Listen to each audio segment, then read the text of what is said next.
안녕하세요. 저는 북한에서 왔고요. 탈북은 2015년에 했고 이름은 강나라입니다. 반갑습니다. 이제 뭐 탈북하면 사람들이 흔히 생각하기를 뭐 보트 타고 왔냐고 하시던데 보트가 아니라 헤엄을 쳐서 이제 압록강을 넘어서요. 중국의 연길, 청도, 곤명 그리고 태국에서 1개월 동안 감옥 생활하다가 그 다음에 대한민국 국정원에서 조사를 받고 한화원에서 생활을 하다가 대한민국 사회에 나옵니다. 그쵸, 저는 이제 엄마가 먼저 와 계셔서 그래서 일단 한국에 올 생각이었고요. 오는 기간 동안 제가 한 14일 정도 걸렸어요. 한국까지 딱 들어오는데. 근데 한국 사회에 딱 발레들기까지는 7개월이 걸렸죠. 아무래도 북한은 사회주의 사회, 남한은 자본주의 사회잖아요. 그러다 보니까 제가 한국에 와서 치과를 간 적이 있어요. 그 충치를 있어가지고 어릴 때 이빨을 잘 안 닦았나 봐요. 충치가 있어갖고 치과를 갔는데 치과 비용이 104만 원이 나왔어요. 와, 북한에서 그렇게 배웠거든요.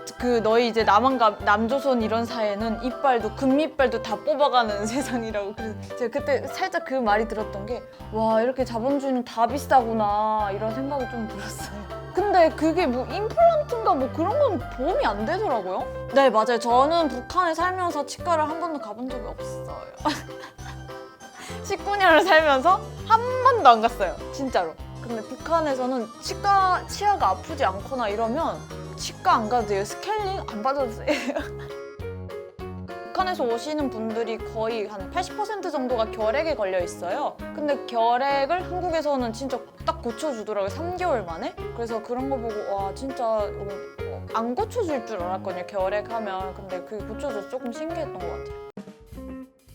북한은 일단 밤에 술 마시거나 그리고 뭐 동기들끼리 술 마신다 이런 문화는 잘 없어요. 그리고 마신다고 해도 보통 한 11시, 12시가 되면 집에 가지 여기 동기들은 다음날까지 3시더라고요. 그리고 북한에는 술 게임이 없어요. 그러다 보니까 그냥 마셔요. 그냥 마시면 빨리 훅 가잖아요. 그렇기 때문에 빨리 마시고 이제 집으로 바로 가요. 근데 저 같은 경우에는 술을 못 마시거든요. 그래서 한국 왔을 때 그냥 구소박에 있거나 OT를 갔는데 제가 왜 갔는지 이해가 안 돼요.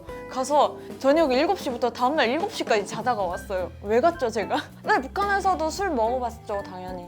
북한은 술에 나이가 제한이 없습니다. 담배도 미성년이 살 수가 있습니다. 제 친구들 담배를 막 10살 때, 11살 때부터 피웠어요. 화장실을 변속관이라고 하거든요, 북한에서. 그래서 변속관에서 막 담배 피고 막 그랬었어요, 애들이. 네, 북한도 돈으로 사죠, 당연히. 이제 여기는 이제 뭐 마트나 이제 무슨 편의점 같은 데 사잖아요. 북한에는 마트나 편의점 같은 게 없어요. 개인들이 이제 그 집 창고를 헐어서 거기를 이제 매점으로 이제 이용해서 거기서 팔거든요. 거기서 담배를 사거나 술을 많이 사죠.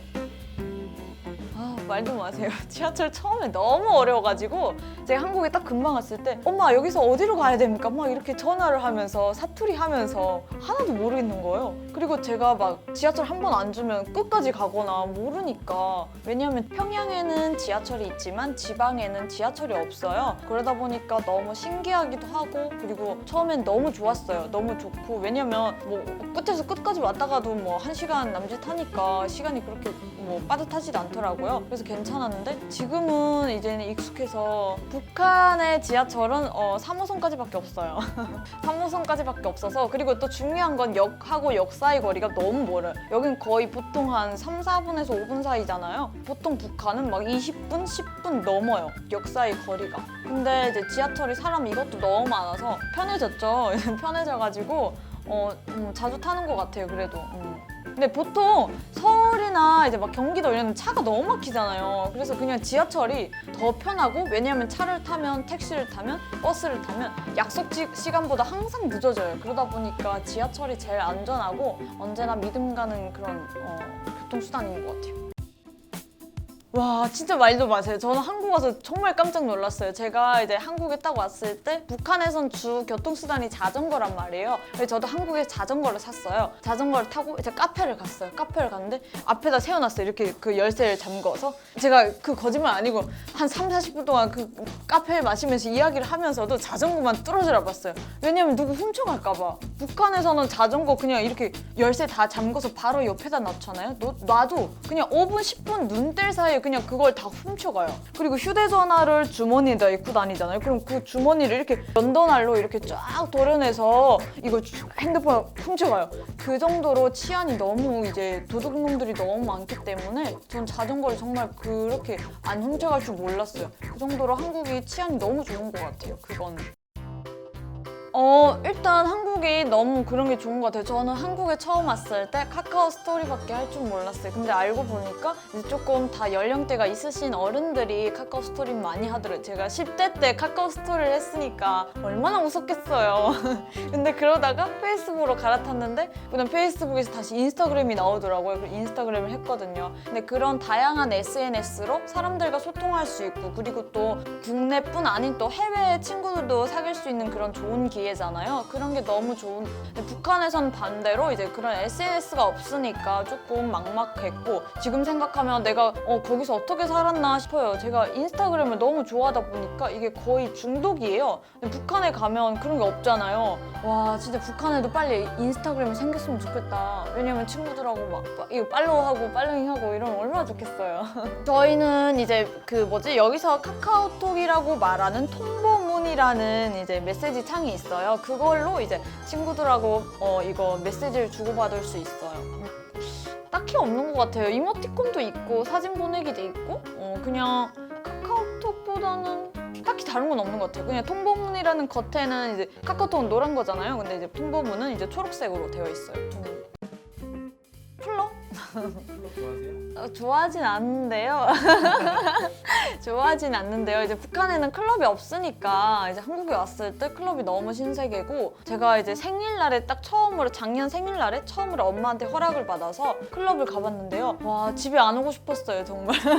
그 정도로 너무 좋은 곳이었고 한국에 와서 제일 좀 신기했던 그런 경험이었고 또 제가 또 하나 좀 불편했던 게 있어요. 반대로 불편했던 게 비데 사용법을 몰라가지고 이게 제가 조금 애먹은 적이 많았어가지고 집에서는 그냥 뭐 물 내리는 거 다 똑같잖아요. 근데 이게 가는 곳마다 물 내리는 버튼이 다른 데 붙어 있더라고요. 백화점 같은 데 가면 더 잘 돼 있어서 막 발밑에도 있고 벽에도 붙어 있고 그렇더라고요. 요즘 막 센서로도 하고. 근데 제가 막 어떤 백화점에 갔는데요. 이제 화장실을 봤어요. 이제 큰 화장실을 봤는데 물 내림 버튼이 없는 거예요. 그래서 너무 당황스러워갖고 그냥 나와버렸어요.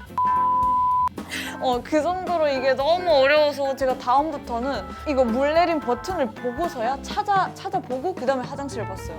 네, 지금도 거짓말 아니고 제가 가는 곳마다 휴게소도 다 다르잖아요. 가는 곳마다 물 내림 버튼부터 찾아요. 변기 뚜껑이 열려져 있으면 이렇게 하고 어디 있나 막 이렇게 봐요.